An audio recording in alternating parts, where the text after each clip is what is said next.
Good evening. Tonight, 5 people, including 2 policemen, killed during an attack by gunmen on the headquarters of the Independent National Electoral Commission in Owerri, the Imo State capital. APC presidential candidate arrives in Kaduna ahead of the flag-off of his campaign in the Northwest, as well as the governorship rally in the state. The campaign train of the PDP presidential flag-bearer, Atiku Abubakar, lands in Nasarawa State as he vows to keep his promise of infrastructure renewal for the people of the state. On business news, Nigerian National Petroleum Company Limited raises number of major oil marketers in the country from 7 to 27. On sports news, Nigeria's representatives Rivers United drawn in Group B of the CAF Confederation Cup. And in international news from London, arrests over alleged corruption at the European Parliament are very, very worrisome. That's according to the EU's foreign policy chief, Joseph Borrell.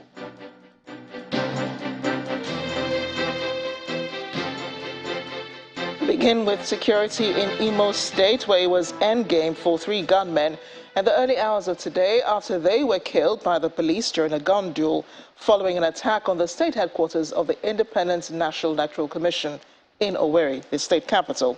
The 2 gunmen were also arrested in the process. Before heading to the INEC office, the gunmen launched an attack on a police post with dynamites, where 2 policemen were killed and their vehicle destroyed. While briefing Governor Hope Uzodimma on the incident, the Commissioner of Police explained that some recoveries were made, including vehicles and ammunition.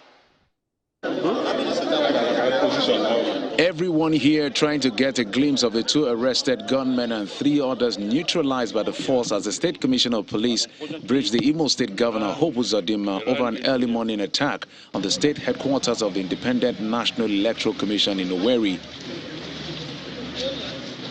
The gunmen had launched an attack with a dynamite on the police post, which killed 2 officers before proceeding to the INEC office along Port Harcourt Road, where they were repelled by the police and suffered heavy casualty, although parts of the commission's facility were destroyed from dynamite explosion. And back here at the police headquarters, the commissioner relays the sequence of events. What they did was to throw dynamite into one of our hillocks.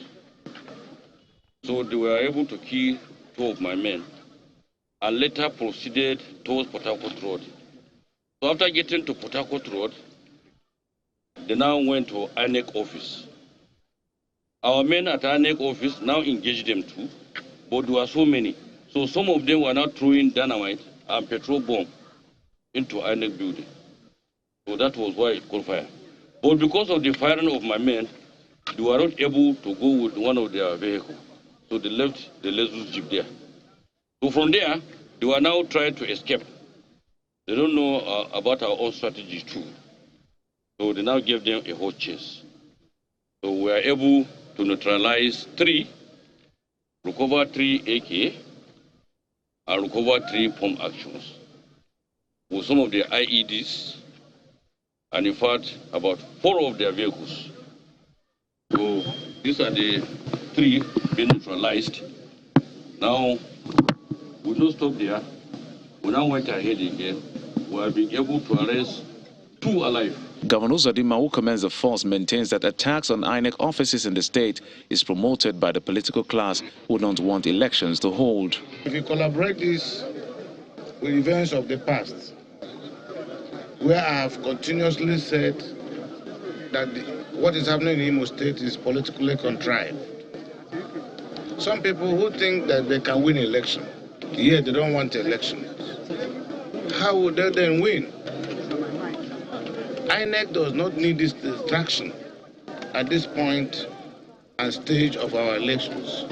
And away from the police headquarters, the resident electoral commissioner in the state assures that the attack will not stop the activities of INEC. By the grace of God, we'll go ahead. We have called the policemen to come and help us. I mean, to strategize, recruit, and make sure that the policemen are there for those that will come and collect their PVCs in the various local governments. Meanwhile, emergency services have brought things under control on the affected structure, and normalcy has been restored as the people of Imo State expect not to see a repeat of this dastardly act as they head to the polls next year. Meanwhile, in Ebonyi State, normal activities were disrupted in Abakaliki, the state capital, following shootings by unidentified gunmen suspected to be members of the proscribed indigenous people of Biafra. They were said to have shot into the air at various places in a bid to enforce the group's set-at-home order. The incident resulted in many shop owners closing their shops and business premises for fear of being attacked, as roads within the capital city were deserted. Goods belonging to one of the shop owners were burnt after she refused to close her shop. Politics now. The presidential candidate of the All Progressives Congress, Bola Tinubu, has arrived in Kaduna State for the flag-off of the party's presidential campaign in the Northwest and governorship campaign rally tomorrow. He is accompanied by his running mate, Senator Kashim Shettima, the Director General of the APC Presidential Campaign Council, and Governor of Plateau State, Samuel Along, the governors of Kano, Kebbi, and Jigawa states. On arrival at the Kaduna airport, they were received by Governor Nasir El-Rufai and the state APC governorship candidate, Senator Uba Sani, among other top Kaduna state government officials. From there, the APC presidential candidates proceeded to Beningwari local government area to commiserate with victims of terrorist attacks. Meanwhile, the presidential candidate of the People's Democratic Party, Atiku Abubakar, and his running mate, Governor Ifeanyi Okowa, have been making known their plans to solve Nigeria's major challenges if elected in 2023. They include the adoption of the United Arab Emirates security model, abolition of multiple foreign exchange rates, and in the subsidy regime on petroleum products, and privatization of national assets. Both spoke during a live discussion on the People's Town Hall, a brainchild of Channels Television and its partners in Abuja.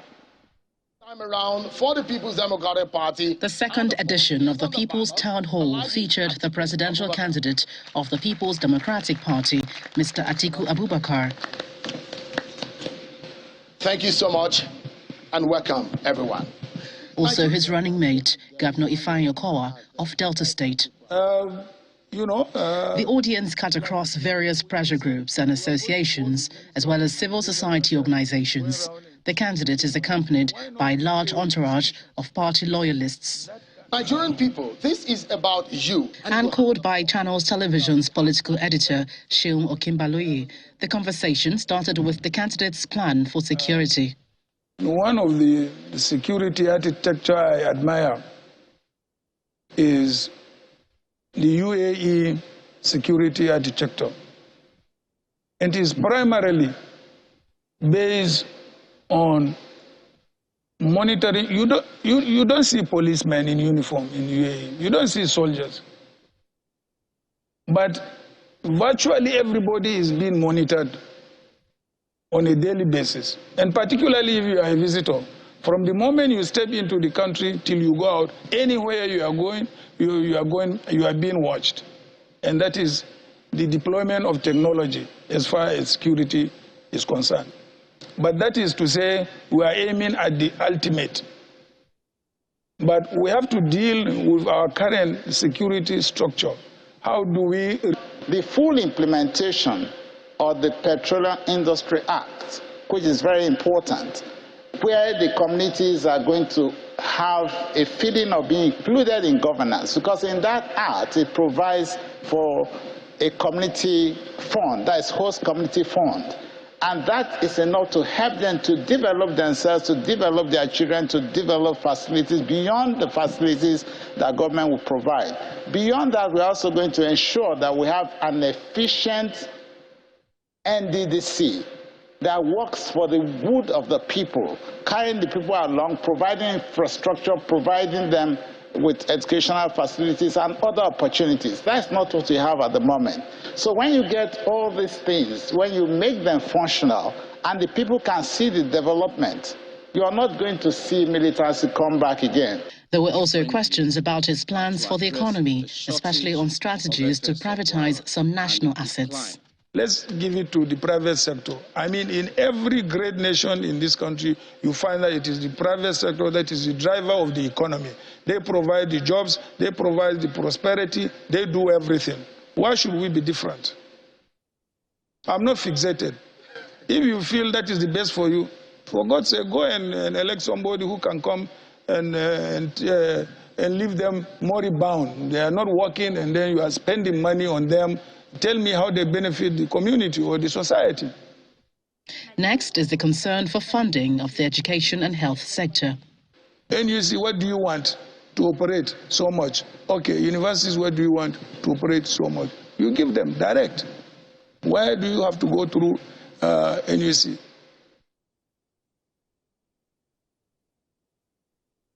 Of course, as I said, I pledge to increase, the funding of education as far as our budgetary, is concerned. Government is supposed to provide some level of funding as required by law. And then if that money gets into a pool of funds, the state governments are supposed to pay their own counterpart funding. And that creates a large pool of funds. So the government at the federal level would definitely put down its own funding and get the state governments to provide the counterpart funding. I think that will create the needed pool of funds. A charter of demand was presented to the candidate and his running mate. The charter is put together by civil society organizations who wants to obtain a commitment from the candidate on good governance.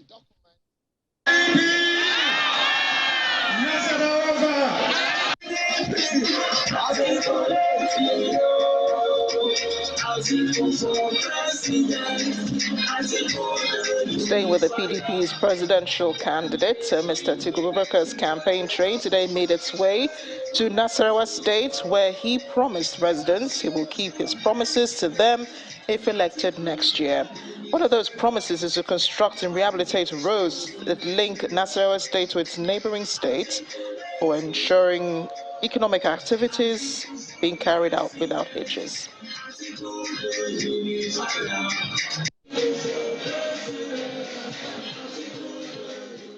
However, the lingering dispute between the PDP's presidential candidate Atiku Abubakar and the 5 aggrieved PDP governors played out at the airport in Makurdi, Benue State, in a mild political drama today.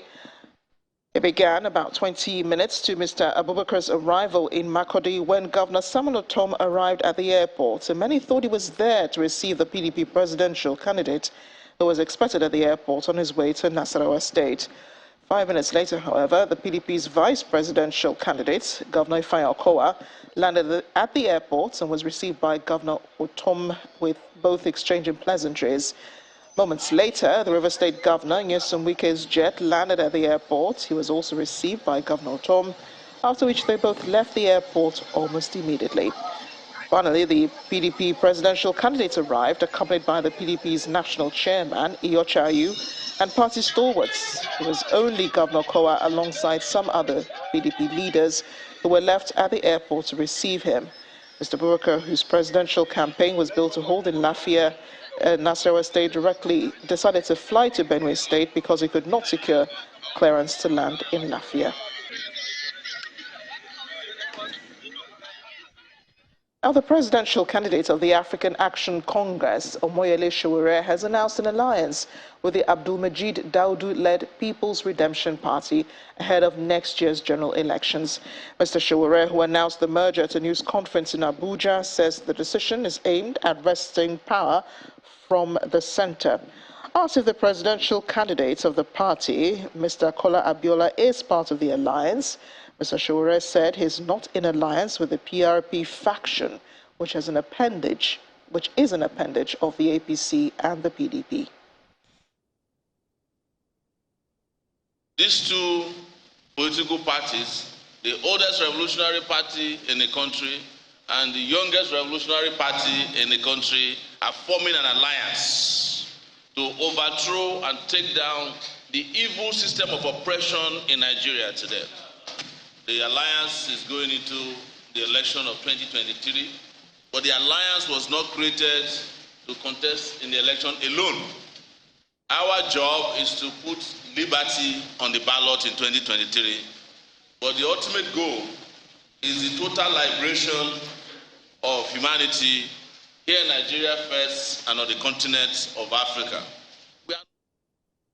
In part 2, after the break, Benue State government inaugurates the 6.5 billion naira Geographic Information Service as part of its drive to move land title processing from manual to digital.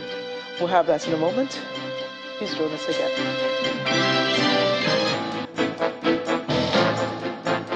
Welcome back. If it has joined us to watch the news at 10 live on Channels Television Lagos, here's a reminder of our top stories. 5 people, including 2 policemen, killed during a fresh attack by gunmen on the headquarters of the Independent National Electoral Commission in Owerri, the Imo State capital. APC presidential candidates arrives in Kaduna ahead of the flag-off of his campaign in the Northwest, as well as the governorship rally in the state.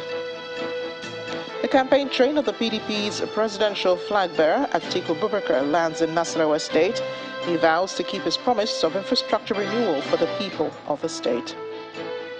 And EU Foreign Policy Chief Josep Borrell describes arrests over alleged corruption at the European Parliament as very worrisome. We're in Zamfara State, where Governor Bello Matawalle has debunked claims by the People's Democratic Party that the state government connived with the police to arrest 2 chieftains of the party and threw them in prison without any tangible reason. He explained that anyone that has been arrested must have violated the provisions of the law. Therefore, the PDP should confirm with the police why their leaders were arrested in the state. The governor was reacting to allegations by the PDP that the state government, in connivance with the police, is suppressing the opposition. Am I a police or soldier or civil defense? I am not. I'm a governor. I cannot arrest anybody.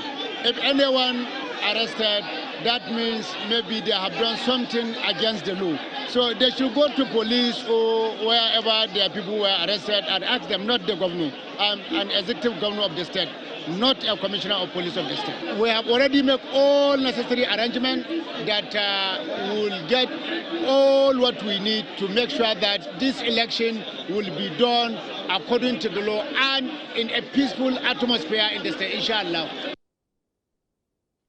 Staying with politics, the governorship candidate of the Labour Party in Abia State, Alex Otti, has promised investors that if elected governor, his administration will give conducive environment for businesses to thrive.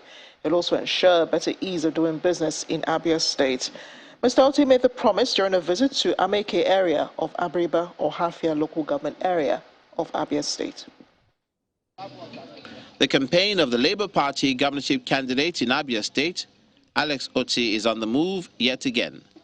Its latest stop is Amaeke, Abiriba community on a Hafia local government area of Abia State. Dr. Otti and his team are received by Labour Party supporters, candidates vying for other positions in Abia State, and party leaders who are optimistic that if Mr. Otti emerges governor come 2023, numerous developmental challenges facing the state will become a thing of the past. It's the only thing to do, because one, he's the one with the idea to move Abia forward.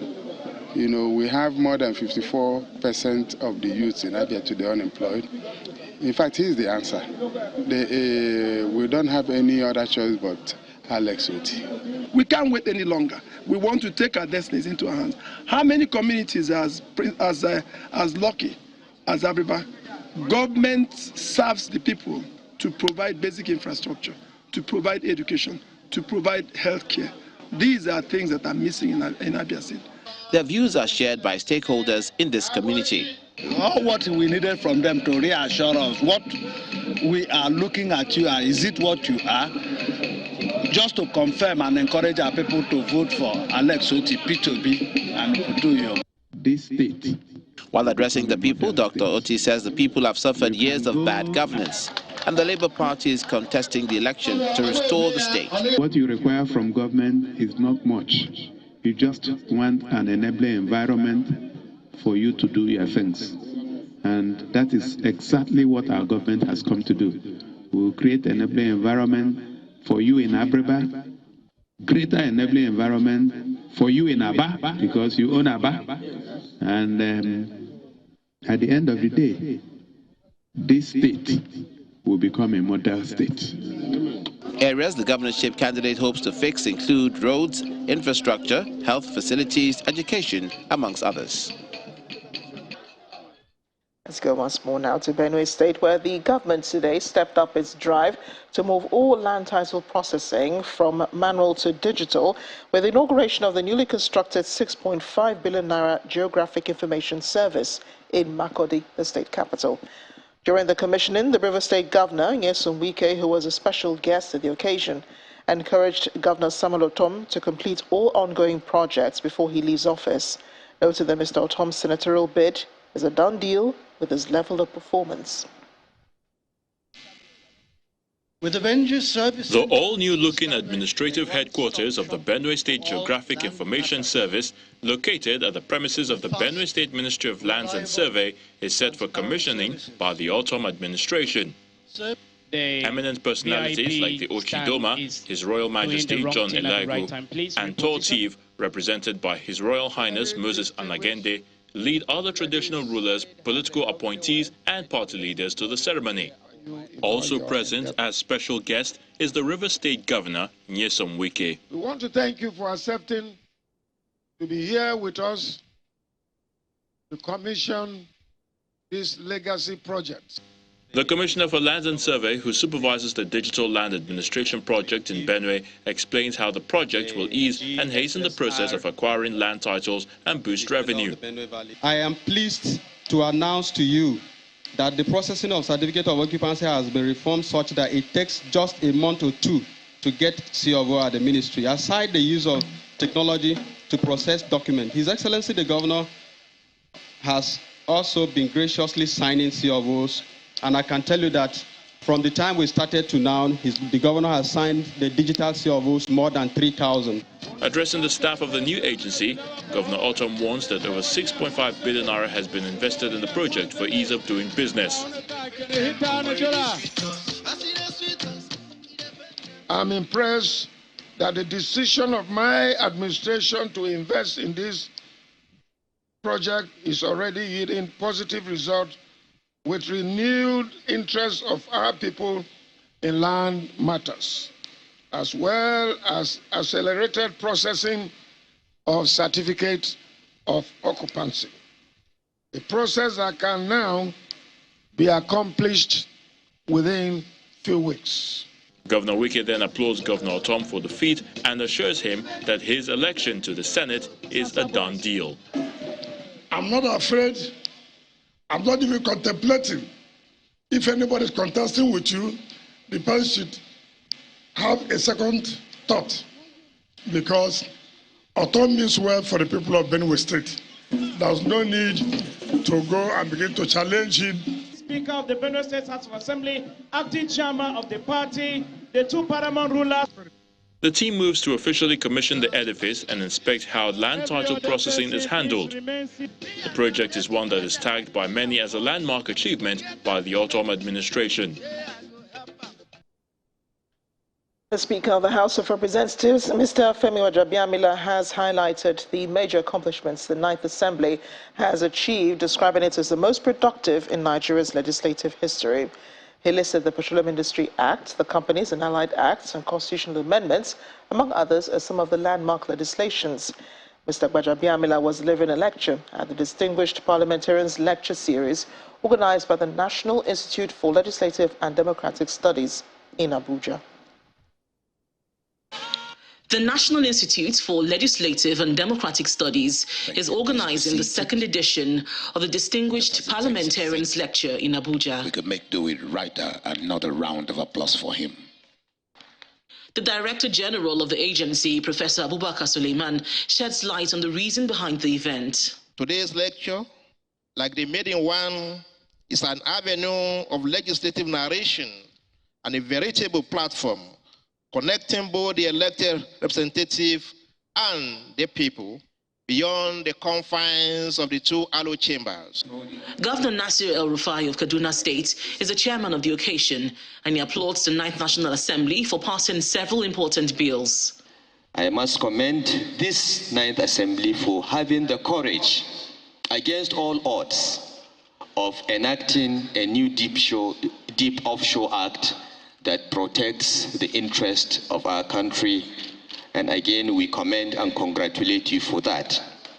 Finally, this Ninth Assembly enacted the most far-reaching health insurance legislation in Nigeria's history that will afford every Nigerian health insurance and achieve universal health coverage. His position is corroborated by the Speaker of the House of Representatives. Now, having addressed those, we are now motivated to focus on addressing the issues of funding educational standard and student and staff welfare that are necessary to build 21st century tertiary institutions worthy of their name. This is the reason why just a few weeks ago, we convened the National Summit on Tertiary Education Reform that brought stakeholders, including past presidents, together for 2 days to conduct a holistic review of the tertiary education sector in the country and make recommendations for necessary action to improve the sector. The Senate President is optimistic that engagements like this would help correct the misconception of many about the National Assembly. We broke so many jinxes. We recorded so many firsts because of the commitment of this 9th National Assembly. So, Honorable Speaker, there is no better person to speak about what the 9th House of Representatives agenda, legislative agenda is. Naturally, will be successful in other areas, but will be challenged in others. And this is an opportunity for the Nigerian citizens to know what we do in the 9th National Assembly. The leadership of the 9th National Assembly is planning to set up a standing committee on legislative agenda, which will serve as a think tank for policy formulation in the creation and passage of bills. We're ahead on the news at 10. The NNPC Limited raises number of major oil marketers in the country from 7 to 27. We'll have details in business news. Join us again. Welcome back. The Chief Judge of the Federal High Court, Justice John Soho, is calling for an increase in the number of judges of the court, expressing worry over the number of cases pending before it. He was speaking during a special court session to mark the 2022-2023 legal year of the court, stating that some judges have over 1,000 cases in their dockets. According to him, the divisions of the courts in Abuja, Lagos, and Port Harcourt are worse off in this situation. And to some company news, the acting Director General of NAFDAC, Dr. Monica Emojeze, has expressed the willingness of the federal government to support local manufacturers. She was speaking during the visit of the agency to Biersdorf, Navia factory in Lagos. Dr. Emojeze commended the company for its investment in displaced people through its CSR program and compliance with industry regulations.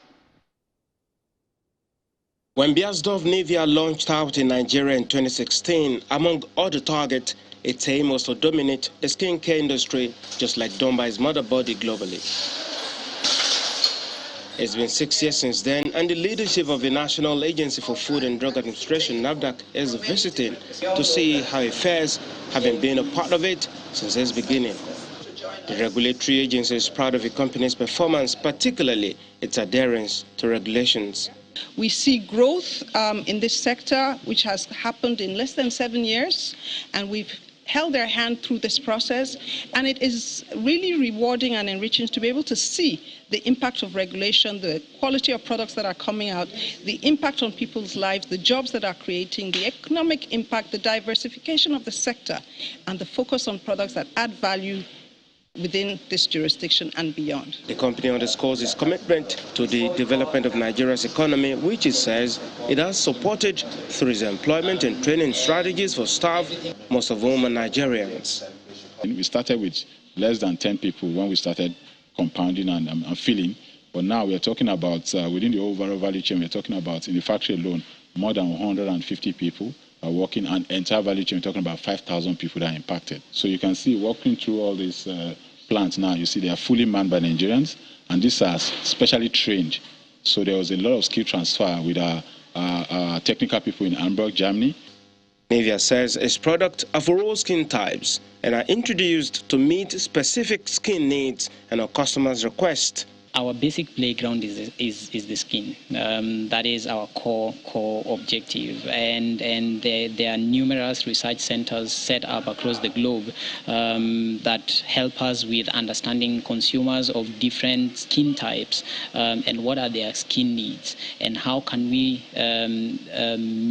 make it better for them, or how can we take better care of their skin in its natural state. taking a risk and coming into Nigeria at the time that they did is highly commendable. For the staying power, continuing to be here, despite all that we hear goes around, and being able to demonstrate that it is possible and there is growth. Members of the regulatory agency takes a stroll around the facility of the company, confident that its partnership with Navia can only get better. Power Oil Walk Heart On, an annual heart health campaign, has held in Lagos, with numerous residents participating in the 10-kilometer walk around the Surulere area of the state. The marketing manager of Power Oil, Valerie Amakulo, says the brand Power Oil is associated with living healthy. She added that this year's walk added a greater cause, with a donation of 1,000 naira for every individual attendee to the victims affected by floods across Nigeria.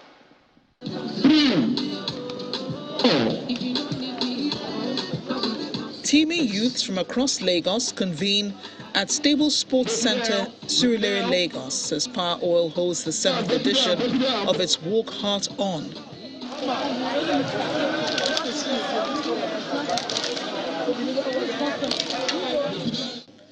First, some warm-up exercises and aerobics to loosen up for the walk ahead, as Power Oil promotes this initiative to promote healthy lifestyle through a daily fitness routine.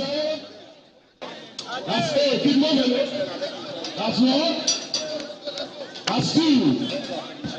That's three. Research findings reveal that walking at least 30 minutes a day can help reduce risk of coronary heart disease and stroke.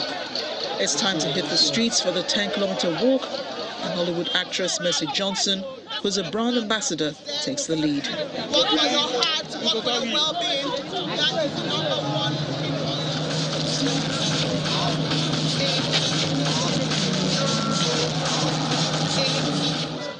When the 10-kilometer walk is over, Power Oil is saying, walk together to keep the heart going. We encourage Nigerians to, take a walk and live a healthy lifestyle. Now, there's something else that we added into it. 3,000 people here. It will be 3 million naira that will be given to the victims that were affected by the flood. We have 4,000 people. There will be 4 million naira that will be given to those people. So that's what we're here today, to encourage people to come out and then also contribute as well. Power oil is a mainstay in the cooking oil category, and I don't think we need to embellish the fact that we've completely shown to other brands in our space on how to get things done. The brand ambassador could not agree less. But I'm so proud, and that is one of the reasons why I'm so proud of this brand. Breaking barriers, things you never ever thought you'd do on your own or ever, we're doing them. Plus, we are so proud because we have been able to feed victims of the recent flood issue in the country. As you know, Power Oil is giving out 1,000 naira to each victim, and that's awesome. The event was not devoid of singing and dancing, as top influencers entertained those present.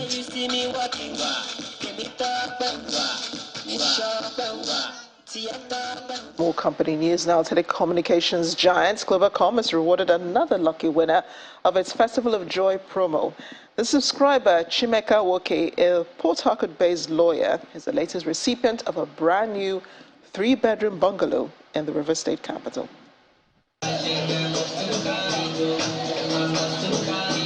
It's a day of joy, laughter, smiles and elation as the family members of the proud winner of the Glow Festival of Joy promo sang and danced in gratitude at the venue.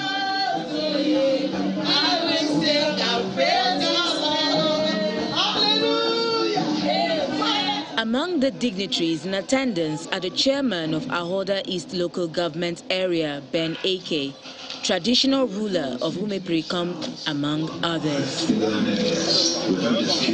In his address, the Glow Regional Manager for Port Harcourt, Austin Mamuru, reveals that there were 3 previous winners and that this is the 4th house presentation in the past 1 month.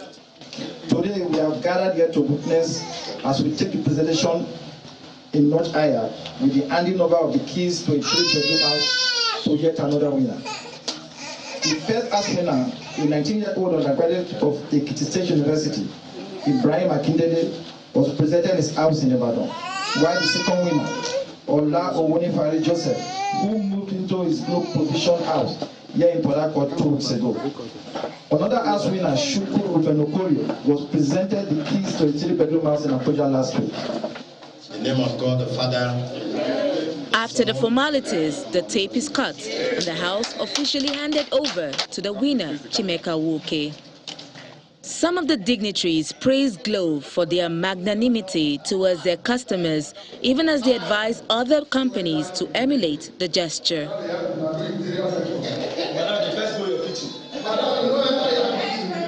It's a good thing that an organization like Globacom is discharging its corporate social responsibility to people.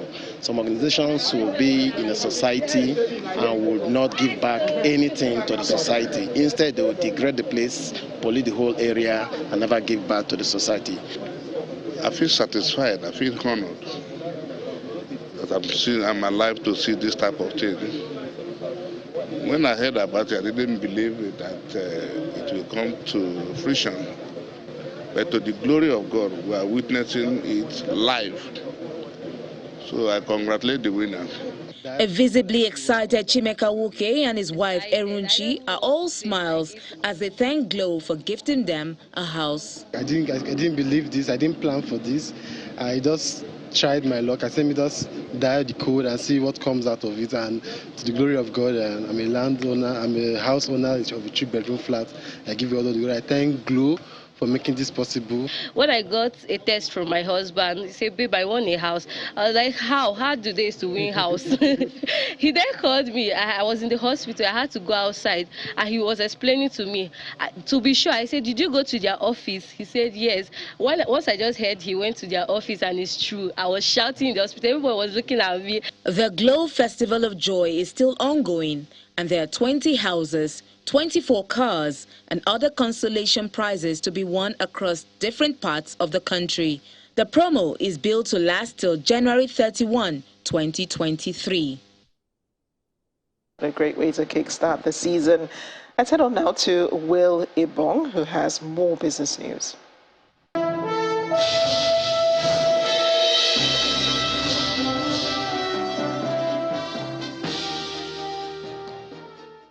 Thanks, Amarachi. The Nigerian National Petroleum Company Limited has raised the number of major oil marketers in the country from 7 to 27 as part of measures to tackle the prolonged fuel scarcity.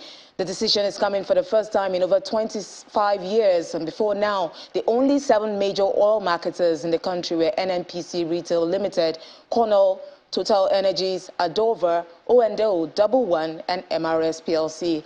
However, this move by the National Oil Company has gotten some reactions, both commendations and criticism from petroleum industry experts over its positive impact on the fuel supply situation.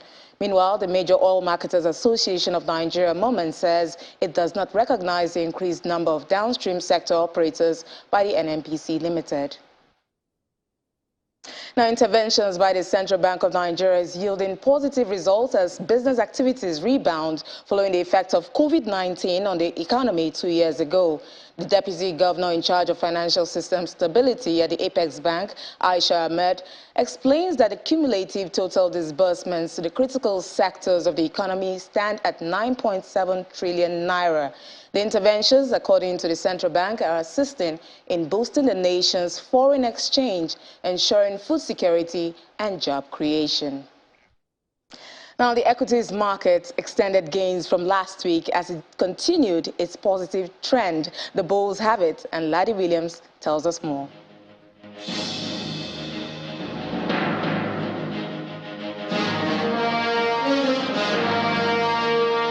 Hello and welcome to the Stock Market Report. And the new week starts off in the green from last week's 1.51% performance. And it's a marginal one, though. It's up by 0.04%, 48,899 points there, almost 48.9 basically. Market cap 26.634 trillion. Now let's look at the activity chart. We see it's all green there. We're seeing buying pressure there. Investor sentiment there, 236 million units of stocks, valued at 2.52 billion naira, more than we had, last week. Deals 3,337. Let's look at the sectoral performance there. We see consumer goods there on change, but financial services, that's the banking counter there, up 0.47%, almost 0.5% there. We saw stocks like Zenith Bank, FBNH up 1.85%, Zenith gained about 1.58%, and some other tier 2 banks. But there's a negative market breadth today with 10 gainers against 13 losers. We're watching for some companies having their extraordinary general meetings this week. We'll see how that drives investor sentiment. And that's the stock market report. I'm Ladi Williams. It's back to you. And that's it on Business News. It's back to Amarachi for the rest of the news. Thanks a lot, Will. Before we go on to the foreign scene, President Muhammadu Buhari has approved the immediate relaxation of COVID-19 safety measures and travel advisory following the recommendations of the Presidential Steering Committee on COVID-19 based on clinical and laboratory evidence of sustained reduction in infection transmission across the country. Effective immediately, all restrictions with regard to gathering in public places have been lifted, and the use of face masks is at individuals' discretion. As regards travels, all pre-departure and post-arrival PCR test requirements for all persons who are not fully vaccinated have been suspended. Passengers will no longer be required to upload evidence of vaccination on the Nigeria International Travel Portal. Meanwhile, all unvaccinated and partially vaccinated passengers are strongly encouraged to get fully vaccinated. President of the European Parliament, Roberta Metsola, has warned that European democracy is under attack following allegations that Qatar bribed EU officials to win influence. It comes as Belgian police arrest 4 people, among them European Parliament Vice President Eva Kaili. They have all been charged with corruption and money laundering, and Qatar has denied any wrongdoing. Simon Pusey has more in Around the World in 5. Good evening and welcome to the Channel's studios here in London with your international news around the world in 5. Arrests over the alleged corruption at the European Parliament are very, very worrisome. That's according to the EU's foreign policy chief, Joseph Borrell. So today the World Cup in Qatar is a proof, actually, of how sports diplomacy can achieve a historical transformation of a country. Among the arrested was European Parliament Vice President Eva Kaili, believed to be one of those charged. Prosecutors suspect a Gulf state, reportedly Qatar, tried to influence Parliament by donating money or gifts. Qatar has denied misconduct. No suspects have been publicly named, but Ms. Kaili is understood to be among those who have been indicted. Members of the European Parliament say the credibility of the European Union is at stake in the case. Certainly the news are very worrisome, very, very worrisome. We are facing some events, some facts that certainly worries me as a former president of the European Parliament also. It is a question of confidence of people into our institutions, and this confidence and trust into our institutions needs higher standards and of independence and integrity. Emergency services say a hypermarket in the Moscow region was damaged in a major fire, the second such blaze in less than a week. Firefighters battled the large blaze at a construction supplies hypermarket in Balashikha, a satellite town of 500,000 people on the outskirts of the Russian capital. The ministry said the fire had grown to 9,000 square meters before being brought under control. On Friday, a fire at a large shopping centre in the Moscow suburb of Khimki killed 1 person and consumed an area of 7,000 square meters. Iran says it has carried out a second execution linked to the anti-government protests engulfing the country. Majid Reza Rahnavard was hanged in public early on Monday in the city of Mashhad, the judiciary announced. A court convicted him of the charge of enmity against God after finding he had stabbed to death 2 members of the paramilitary Basij resistance force. Human rights groups have warned the protesters are being sentenced to death after sham trials with no due process. Peru's new president, Dina Boluarte, is proposing bringing general elections forward by 2 years to April 2024 amid ongoing political tension. In a televised address to the nation early on Monday local time, Ms. Boluarte said she would submit a bill to Congress to hold elections in April 2024 instead of April 2026. She also declared a state of emergency in areas where protests have erupted. 2 teenagers were killed in clashes between demonstrators and police in the southwestern Apurimac region. At least one person has died after torrential rains triggered floods in the Mediterranean Turkish province of Antalya. Several buildings were inundated when downpours caused the streams to overflow their banks while cars were swept away. In Kumlaka, local authorities used loudspeakers to warn locals to stay at home or in safe places on higher ground. Power outages also affected the district. In Kumluka and Finike, schools were closed on Monday due to the floods. And Londoners have enjoyed the sight of the capital's parks covered with snow after a cold snap resulted in heavy snowfall, disrupting airports, roads and train networks. The weather did not deter those on a morning run through snow-covered Hyde Park and Green Park, while the park's swans attempted to swim through frozen waters. Operations in many parts of the city's underground network were either suspended or faced delays. The Met Office issued a yellow weather warning for snow and ice in London and southeast England, with ice and fog warnings in other parts of England and the whole of Northern Ireland. And that's your international news around the world in 5. Now back to the Channel studios in Lagos.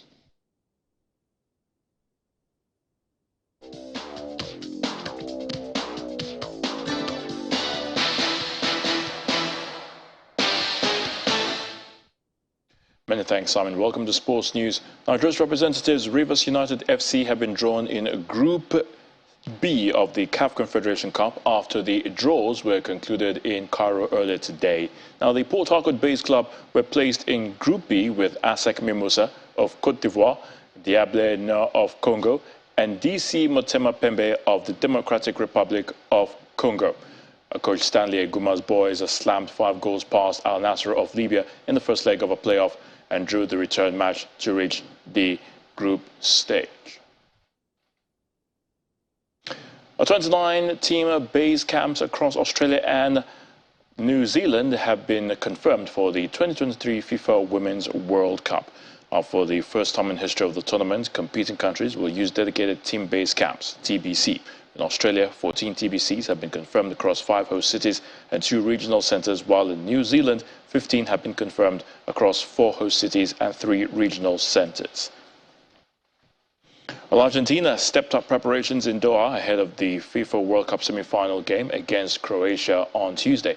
Coach Lionel Scaloni has confirmed that Angel Di Maria and Rodrigo de Paul will be fit for the knockout match against the 2018 finalists Croatia. The Copa America champions started their tournament with a shock defeat to Saudi Arabia, but since then they've conceded just 3 goals in 4 games. Croatia will not be attempting to stop Argentina's superstar Lionel Messi by man-marking him, but instead they will focus on mobilizing the entire team in their World Cup semi-final. Well, Croatia are bidding to make it the final for the 2nd World Cup in a row after losing the 2018 showcase match to France. And that's Sports News. I'm Ayotunde Balogun.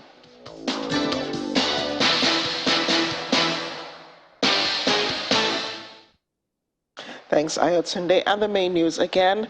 5 people, including 2 policemen, were today killed during a fresh attack by gunmen on the headquarters of the Independent National Electoral Commission in Owerri, the Imo State capital. The Commissioner of Police explained that some recoveries were made, including vehicles and ammunition. That's the news at 10 tonight. Thanks for watching. I'm Amarachi Ubani. Good night.